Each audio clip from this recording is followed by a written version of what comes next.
Hello, welcome to the latest edition of DBE TV News. Thank you for watching us every Friday on the DBE TV channel 122 on OpenView at 12 p.m. and on the Department of Basic Education's YouTube channel. I am Tsehohajo Moagi. In the top stories this week, the Basic Education Department extends the deadline for public comment on norms and standards for school infrastructure. Gauteng Education MEC Panyaza Lesufi clarifies the Bella Bill. Mining giant Sibanye-Stillwater embarks on a 16 million rand school infrastructure project in the OR Tambo Education District in the Eastern Cape.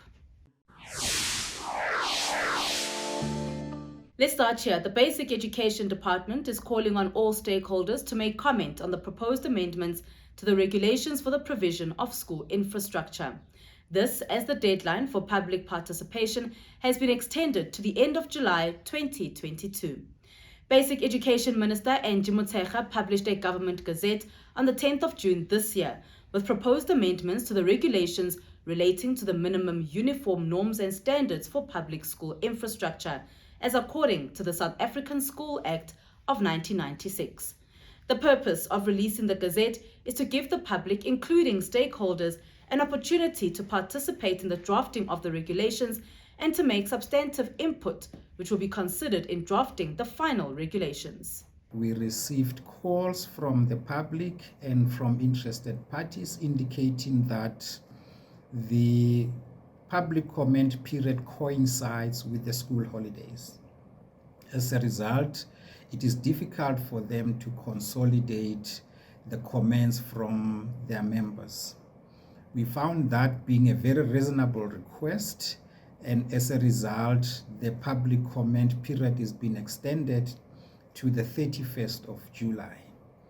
A gazette announcing the extension will be released on the 8th and extending the period of public comment to the 31st of July.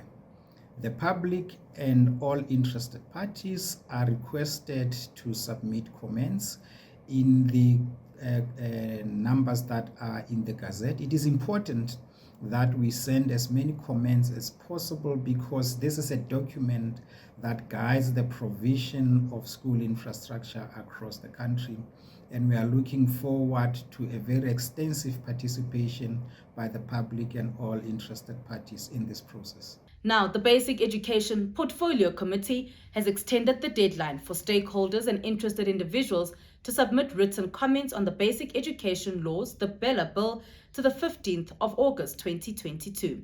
The initial deadline was the 15th of June. However, the committee says they received several requests for an extension.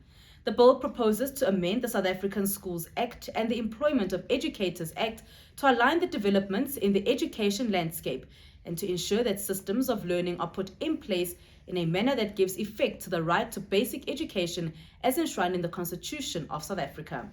The bill seeks to, amongst others, amend certain definitions to provide that attendance of grade R is compulsory and to provide for system improvements in terms of admission of learners to public schools.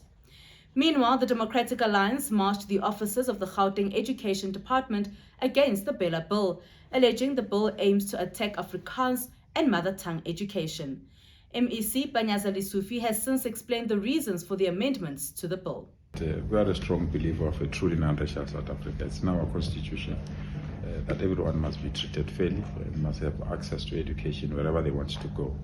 But the bill is not even something that was initiated by us. It was a court judgment by former Deputy Chief Justice Ntate Dikgamo Seneke, in his final judgment, empowered the Department of Education HOD to be the final arbiter on issues of admission. So what the bill is suggesting is to incorporate that judgment and say that if an SGB feels that they finalized admissions and they feel that the school is full, let the HOD be the one that determines where the child can be placed rather than the child be placed at home.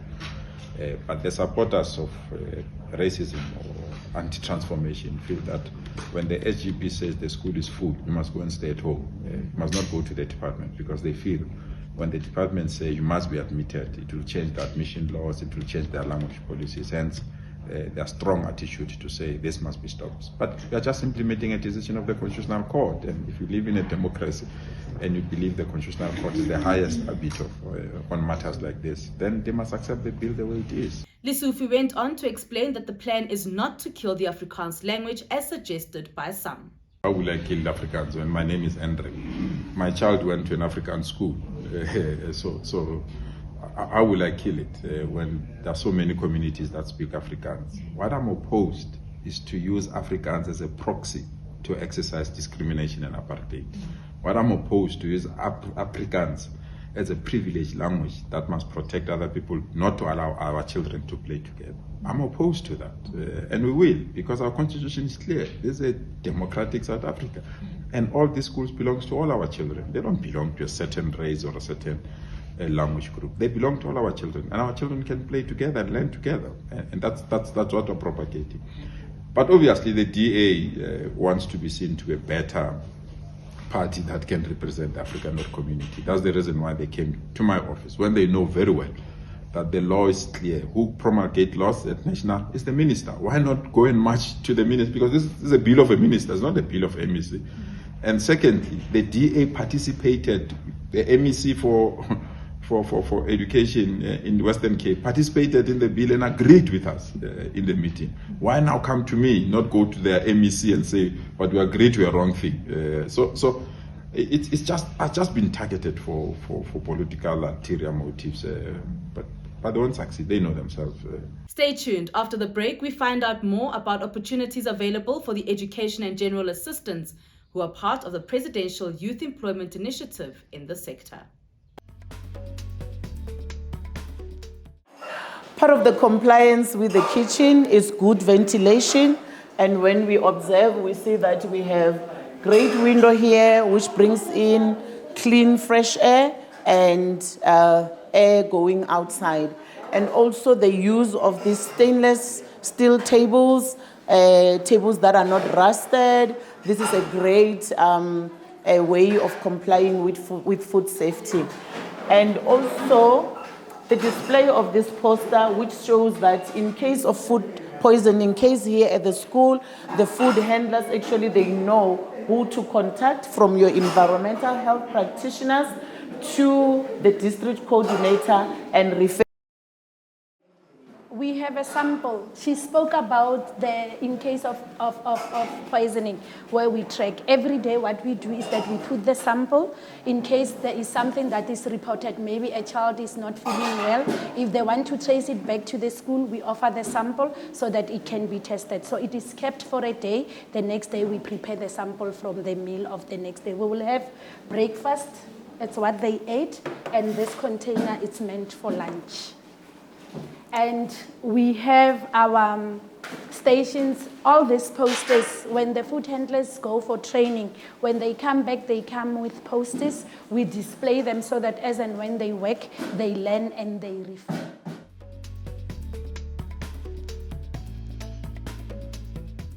The Basic Education Department has urged those part of the Presidential Youth Employment Initiative in the sector to take up all the training opportunities available to them. Phase 3 of the initiative is now left with just 2 months before it comes to an end on the 31st of August this year. To date, the PYEI in the basic education sector has created more than 830,000 employment opportunities, with about 63% of these opportunities being occupied by women. The department says youth appointed in the schools as education and general assistants have gained invaluable experience, soft skills, and competencies by being part of a professional work environment. Among the training received was online safety offered by Digify Africa, artificial intelligence in the fourth industrial revolution offered by the University of Johannesburg, and digital literacy offered by NIMISA. So the trainings that we are offering the young people are mainly to build capacity in our communities.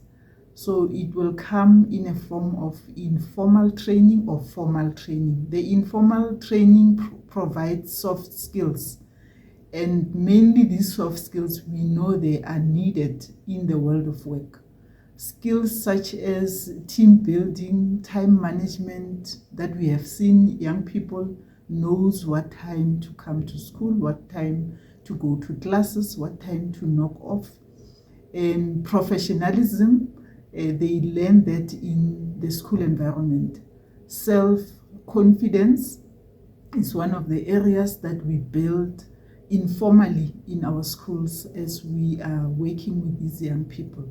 And another area would be that where they are working in teams, team leaders or team management, where they are able to work with people and be able to deliver on collaborated efforts. So these are soft skills, and there's many more where we're seeing that young people are benefiting on soft skills that are needed in the world of work. Curriculum manuals have also been developed as part of the formal training by the department. We have developed curriculum manuals, and we have then asked our subject specialists together with the teachers in respective subjects to orientate and train the young person in terms of what they are supposed to do to support the teacher. So the manual will offer and inform them that what do you do when you arrive at school? What do you do when you get to the class prior to the start of the lesson? What do you do in the middle of the lesson? And what do you do after the lesson and after school? So the manuals were giving that information, but someone had to orientate them on that information, and young people were orientated fully on that information. Beyond the training offered by the DBE and its partners, the department says it is pleased to see the assistants initiating other activities for the learners and schools. On the arts side, we know that we've just had the National Sasuke annual Sasuke competition, where the different schools from different provinces come together to compete for the national prizes in different categories. And we've seen that our assistants in this particular regard have been able to, in some instances, to initiate participation of schools in their schools' choir competitions, but not all of them. I think there are those who have started, but they've created something, they've ignited the fire, especially in our schools, to ensure that our learners get exposed to this kind of activities and they benefit from participating in them as well. There's also the arts component. We have seen that where young people have skills, they've been able to initiate dance classes, for example. There's evidence of this in that schools have now started having dance classes. And what we are seeing, which is quite encouraging as well, is that our learners are actually quite keen also to be involved in these activities, which is helping us to achieve our objectives. Basic Education Deputy Minister Dr. Regina Mahale has congratulated all school choirs that took part in the South African Schools Choral Eisteddfod. More than 7,000 learners from all 9 provinces participated in this year's competition and competed under various categories that include solo soprano, mezzo soprano, solo tenor, solo bass, duet, and small ensemble. Celebrating its 20th edition this year, the Eisteddfod remains one of the most crucial school programs that promote unity and diversity, national reconciliation, and new South African identity, transformation, and social cohesion among learners. Before the conclusion of the competition, parents and learners were told about various stalls that were available. We have said that we have the enrichment educational hub this side. It's intended for our learners to have exposure, especially for career guidance. We also have social services from Home Affairs. Kunabantu abahleli la bangathathwa i-Operation Dudula. We want to safeguard you. Awuna pasi, awuna birth certificate, awuna bazali. That's why we have brought the social services, especially from Home Affairs, so that you have the opportunity to now be a true South African. Number 2, the IEC is also busy with registration. There are people who are sitting here who complain too much and they don't vote. So we're giving you the chance to check whether you are properly registered for elections. Love Life is back. You know, Love Life deals with the social ills, especially challenges that are experienced by the teenagers and the learners. Please make sure your learners go there. Dr. Mahaule has encouraged all schools to take part in music. We want to wish all the participants well, because it's not only the winners. It was very difficult for the judges because all the provinces, according to me, they've done very well. But the winners really are the winners, because if I was one of the adjudicators, those that obtained number 1, number 2, number 3, it's as per my prediction. So it tells that they were doing a good job and there was no favoritism, they just were honest. So want to thank them, and we are looking forward to seeing them next year, and we encourage all schools to participate in music.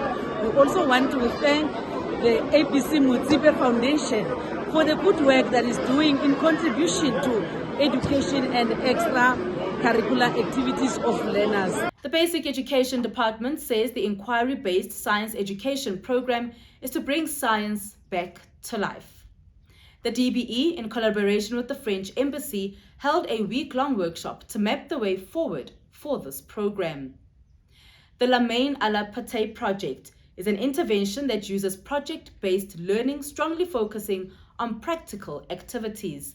Inquiry-based education is an approach that focuses on investigation and problem solving. Instead of presenting information or the answer up front, teachers start with a range of scenarios, questions, and problems for students to navigate. This kind of education requires critical and creative thinking, so learners can develop their abilities to ask questions, design investigations, interpret evidence, form explanations and arguments, and communicate their findings. The project was actually initiated as part of the bilateral agreement between the French Embassy and the DBE. So the French, that's why we've got the French trainers here that have come all the way from France to do training for our teachers. We do have got the 5 provinces here as subject advisors and science teachers, grade 7 science teachers.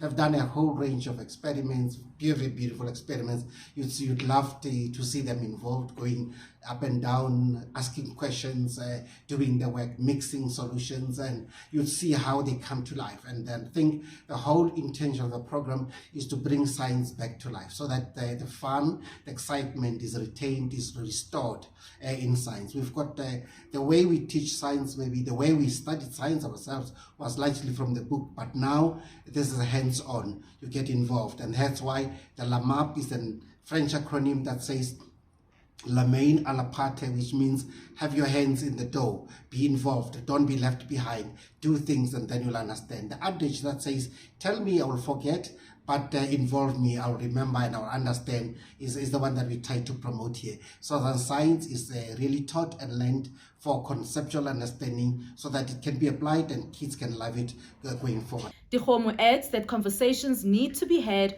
on how more schools can take part in this program. I think this project is critical. It's coming at a very critical time where the challenge for us is that how to ensure that more teachers, more schools, more districts can be part of this. I think we have to talk amongst ourselves to say what resources do we put together so that we can make sure that more schools are participating, more teachers, more learners can benefit from a program that is so substantially good.